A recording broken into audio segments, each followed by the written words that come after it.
दोस्तों नमस्कार। दोस्तों मैं विमल शाही आप सभी लोगों का अपने चैनल में स्वागत करता हूं और उम्मीद करता हूं कि आप लोग सभी लोग स्वस्थ होंगे एवं मस्त होंगे। सभी राष्ट्रवादियों और सनातनियों से ये निवेदन रहेगा कि आप लोग मेरे चैनल को सब्सक्राइब कर लीजिए और वीडियो को लाइक एवं शेयर भी कीजिए। दोस्तों अरविंद केजरीवाल ने इस बार जो है सारी हदें पार कर चुका है। मैं उसके ऊपर काफ़ी दिनों से वीडियो बनाता हूं, लेकिन जितना नीचता वो हर दिन दिखाता है, इस बार उसने नीचता की एक एक जो सबसे इतनी लंबी लकीर खींच दी है कि स्वयं अरविंद केजरीवाल भी इसको पार करने में इसको काफ़ी समय लगेगा। जी हाँ दोस्तों, कल अरविंद केजरीवाल ने भाजपा पर और भाजपा के हरियाणा सरकार पर गंभीर आरोप लगाते हुए उसने ये कह दिया है कि हरियाणा की सरकार जो है यमुना में जहर फैला रही है और यमुना की जो पानी दिल्ली आ रहा है उसमें जहर मिला रहा है। लेकिन ये तो भला है, अरविंद केजरीवाल जैसा कहा है कि जल बोर्ड के अधिकारियों का भला है जिन्होंने सही समय पर दिल्ली में जो जहर था उसको पहचान लिया और पानी को रोक दिया और दिल्ली वाले बच गए। दोस्तों सब लोग कहते हैं कि ये अरविंद केजरीवाल की हताशा में दिया गया बयान है। दिल्ली में जो विधानसभा चुनाव है उसमें अरविंद केजरीवाल को अपना भविष्य साफ दिख रहा है कि किस तरह वो चुनाव हार रहे हैं।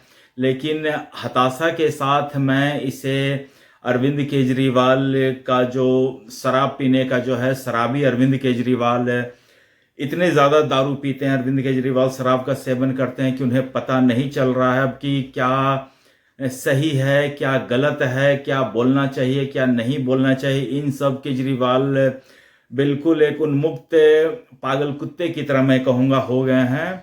मतलब सोचिए, पानी में जहर मिला देने का आरोप ये भाजपा पे लगा रहा है। दोस्तों हम भारतीय हैं, हम हिंदू हैं।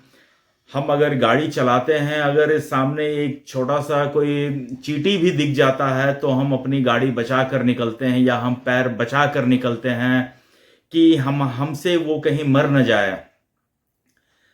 और उस पूरे हरियाणा समाज पर, हरियाणा के लोगों पर, जहां का स्वयं कहता है केजरीवाल हम उनके बेटे हैं, उनके ऊपर ये आरोप लगा रहा है जस्ट बिकॉज कि आप राजनीतिक प्रतिद्वंदी हैं, आप चुनाव हार रहे हैं। इतना बड़ा आरोप लगाना, षड्यंत्र करना, ये तो केजरीवाल के लिए सही नहीं है और पूरे देश के लिए सही नहीं है।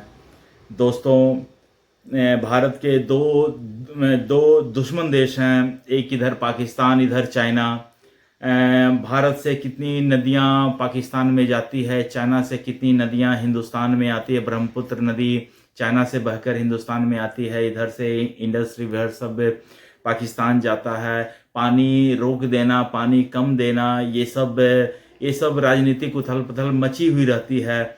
लेकिन पानी में जहर मिलाने वाली बात ना तो आज तक हमारे दुश्मन देश ने ऐसा कभी सोचा है, ना हमने कभी सोचा है कि पाकिस्तान के साथ ऐसा किया जाए।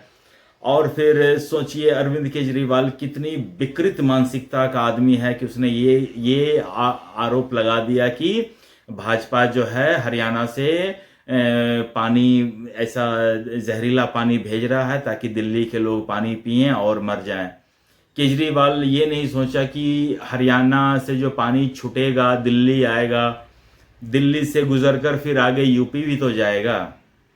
तो क्या अरविंद केजरीवाल, मैं कहता हूँ अरविंद केजरीवाल बिल्कुल क्रिमिनल माइंड का आदमी है। मैं बहुत पहले वीडियो में भी कहा था, अरविंद केजरीवाल जो दूसरा के लिए सोचता है ना, आप समझिए बिल्कुल उसका उलट Arvind Kejriwal is that kind of personality. वो उस तरह अरविंद केजरीवाल एक्चुअली सोचता है। अरविंद केजरीवाल अभी मैं बता रहा हूँ उसके अनुसार अरविंद केजरीवाल ये सोच रहा है कि किस तरह दिल्ली में भाजपा के सारे सपोर्टर्स गायब हो जाएं, मर जाएं, इस तरह केजरीवाल सोच रहा है एक्चुअली। लेकिन केजरीवाल ये बोल नहीं सकता, इसलिए वो केजरीवाल दूसरे पे आरोप लगाता है। अच्छा, केजरीवाल के आरोप की धज्जियां दिल्ली जल बोर्ड की जो सचिव हैं या जो डायरेक्टर हैं उन्होंने ही निकाल के रख दी। उन्होंने एएनआई को इंटरव्यू देकर कहा कि अरविंद केजरीवाल ने जो ये बोला है this is factually wrong information, ऐसा कुछ भी नहीं है। तो केजरीवाल मनगढ़ंत बातें, दारू पीकर शराब के नशे में कुछ भी बोल देता है और सारे उसके जो हैं प्रवक्ता, अंतरिम मंत्री, संतरी, CM1 CM2 सारे लोग कूद पड़ते हैं विथ प्रूफ। अरविंद केजरीवाल ने आज तक कितने प्रूफ दिए हैं टीवी पर, बताइए। टीवी पर जो इल्ज़ाम लगाए हैं कितने प्रूफ दिए और कितने प्रूफ पर उनके द्वारा दिए गए प्रूफ पर कितने लोगों को सजा हुई है, ये आप खुद सोच लीजिए। और मुझे लगता है कि इस बार अरविंद केजरीवाल ने सारी हदें पार कर दी हैं। इसके लिए मुझे तो नहीं लगता है कि दिल्ली की जनता उसे माफ़ करने वाली है। और मैं तो कहूँगा, दिल्ली वालों से कहूँगा कि अरे यार, तुम लोग 100-200 रुपया जो बिजली में बचा रहे हो, थोड़ा सा मेहनत करके कमा लो, क्यों इसको पाल रहे हो? ये गंदी नाली का कीड़ा है केजरीवाल। मुझे नहीं लगता है कि इसमें कोई भविष्य है।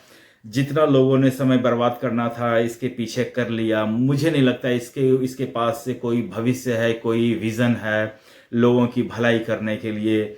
ये सिर्फ और सिर्फ आरोप लगाता रहा, 10 साल इसी तरह लोगों का समय बर्बाद किया।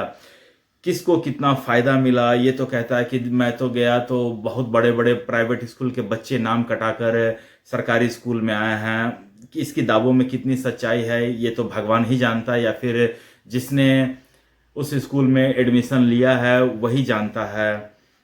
बाकी मुझे नहीं लगता है कि केजरीवाल के पास कोई विज़न है, कोई होप है। ही इज़ अ होपलेस गाय। और जब उसे लगता है कि उसके पैरों के तले ज़मीन खिसक गई, देखिए आप, उसने कितने वादे कर रखे हैं। इस बार जितने वादे किए थे उससे ज़्यादा वादा उसने पिछले वाली चुनाव में कर रखा था, उससे भी ज़्यादा वादा उससे पहले वाली चुनाव में कर रखा था। केजरीवाल वादे पूरे करना तो मतलब कि उसके DNA में ही नहीं है, उसकी हैसियत भी नहीं है कि वो किसी चीज़ को, चुनावी वादे को वो कंप्लीट कर सके, पूरा कर सके। लिहाजा वो इस तरह की ही मतलब कि गंदी राजनीति में इन्वॉल्व रहता है और प्योर क्रिमिनल माइंडेड आदमी है। तो इस बार जो हरियाणा से जो उन्होंने बोला है कि जहरीली पानी वहाँ भेज रहे हैं, सोचिए अरविंद केजरीवाल के जितने अधिकारी हैं, जल बोर्ड के अधिकारी हैं, उनको 10 साल में ये नहीं दिखा कि यमुना इतनी गंदी है, उसको साफ करने का प्लान बनाया जा सके। लेकिन अरविंद केजरीवाल के जो अधिकारी हैं वो चुनाव में दूरबीन लेकर बैठे थे कि हरियाणा के पानी में, उन्होंने बॉर्डर पर ही उनको दिख गया कि पानी में जहर मिला हुआ है और उन्होंने पकड़ लिया। जैसे नहीं होता है कि मतलब कि पानी में कोई मवेशी बहता हुआ आता है तो दूर से दिख जाता है, या कोई लाश बहती आती है तो दूर से दिख जाता है, या कोई पेड़ की पौधे की टहनी दूर से दिख जाती है। तो अरविंद केजरीवाल के जो अधिकारी हैं, जल बोर्ड के अधिकारी हैं, उनको दूर से ही दिख गया है। जब इतने ही दूरदृष्टि वाले वो आदमी थे तो उनको जमुना की गंदगी आज तक दिखी नहीं। उन्होंने केजरीवाल को बताया नहीं कि अबे इतनी गंदी हो रखी है यमुना, तो इसको साफ क्यों नहीं करते हो? इनको जहर बड़ा दूर से दिख गया, अमोनिया इनको बड़ा दूर से दिख गया कि इन्होंने दूर से देख लिया कि वो देखो अमोनिया आ रहा है हरियाणा की तरफ से, इसको रोको। तो हरियाणा के मुख्यमंत्री जो नायब सिंह सैनी हैं, उन्होंने इसके ऊपर बहुत स्ट्रिक्ट एक्शन लेते हुए बोल रहे हैं कि अरविंद केजरीवाल तुरंत माफ़ी मांगे, नहीं तो वो मानहानि के लिए तैयार हैं। अरविंद केजरीवाल को मानहानि से क्या फ़र्क पड़ता है? इसके पहले भी अरविंद केजरीवाल के ऊपर 56 मानहानि का केस लग चुका है और वो 56 से माफ़ी मांग चुका है। केजरीवाल तो बेशर्म आदमी, मैं उसे कहता हूँ कि वो कितनी बार थूक कर चाटा है एक्चुअली, और उसको मज़ा आता है ये काम करने में। और उसके लोग भी यही चाहते हैं कि मतलब कि केजरीवाल इसी तरह की राजनीति करता रहे और वो फिर से थूक कर चाट लेगा। उसके समर्थकों को भी इसमें मज़ा आता है कि क्या हुआ, केजरीवाल ने अपना ही ना थूक चाटा है, किसी और का तो नहीं चाटा है।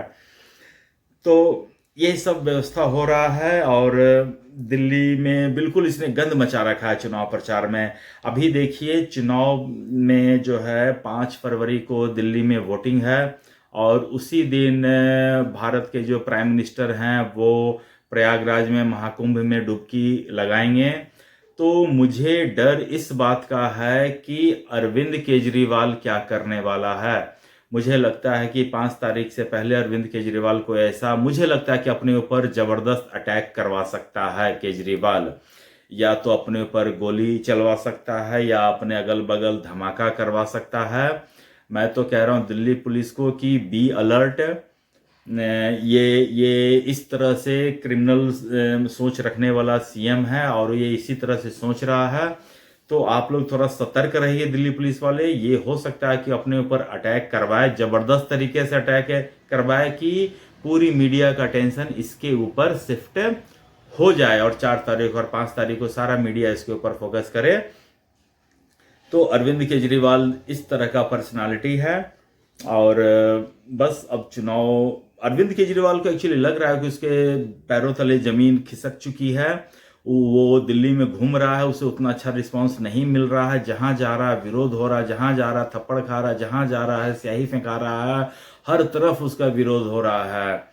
तो केजरीवाल किसी तरह ये परसेप्शन बनाने में लगा हुआ है कि वो दिल्ली के बारे में सोच रहा है, लेकिन वो सोच दिल्ली वालों के बारे में नहीं रहा है। वो सोच रहा है सिर्फ और सिर्फ अपने बारे में कि अगर वो चुनाव नहीं जीता तो रेस्ट ऑफ हिज लाइफ वो जेल में बिताएगा। तो इस वजह से वो किसी भी कीमत पर चाह रहा है कि दिल्ली का वो सत्ता हासिल कर ले ताकि वो फिर ब्लेम गेम खेल सके। तो दोस्तों आज के लिए मुझे इतना ही अपडेट देना था।